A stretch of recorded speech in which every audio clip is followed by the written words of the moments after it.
दयावंती बहन का हो गया पोपट।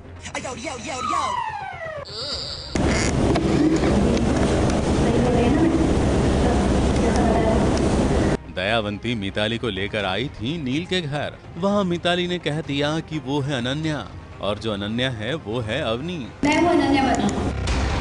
इसका असली नाम अवनी। कोई सबूत तो कर दे ऊपर।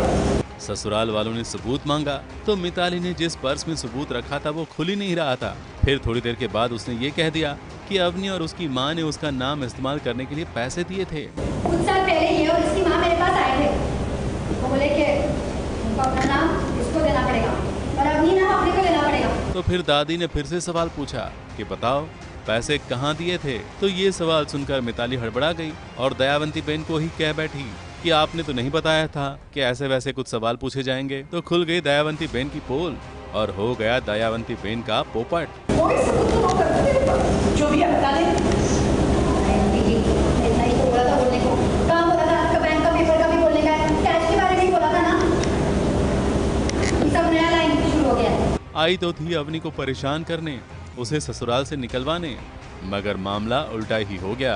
जब एकदम से ही हमारे सामने अनन्या आ गई है, सो आगे तो कुछ अभी समझ में नहीं आ रहा है फ़िलहाल अवनी को कि क्या होने वाला है। बिकॉज़ घर पे तो वो नहीं चाहती थी कि उसकी असलियत किसी को भी पता चले। एक टाइम के लिए तो वो शॉक हो गई थी। I don't know. दयावंती और मैं यहाँ पर दयावंती जी मुझे लेकर आई हैं पूरी फैमिली को बताने के लिए कि अवनी अवनी नहीं है, अवनी अवनी है। और सॉरी मैं खुद कंफ्यूज हो रही हूँ।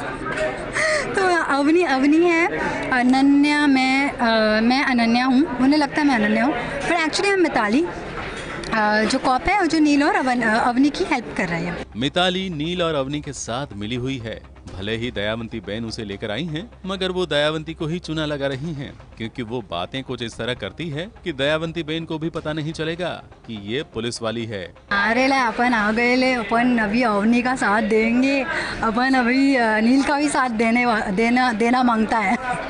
बहुत सोचना पड़ता है, लेकिन हाँ हो गया।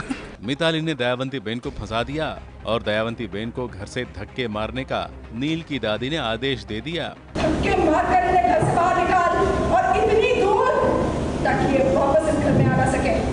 कदम भी ना पड़े इनके इस घर पे। चल। मगर नौकरानी बेचारे कुछ नहीं कर पाई, क्योंकि वो पहले कभी दयावंती बहन की नौकरानी थी। उनका नमक जो खाया था तो दयावंती बहन धक्के से बच गई। तो दूर रहना ही सबसे। मगर हाँ, उनकी इज्जत पूरी उतर गई। इसे ही कहते हैं जैसी करनी वैसी भरनी। मुंबई से कलीम सलमानी की रिपोर्ट।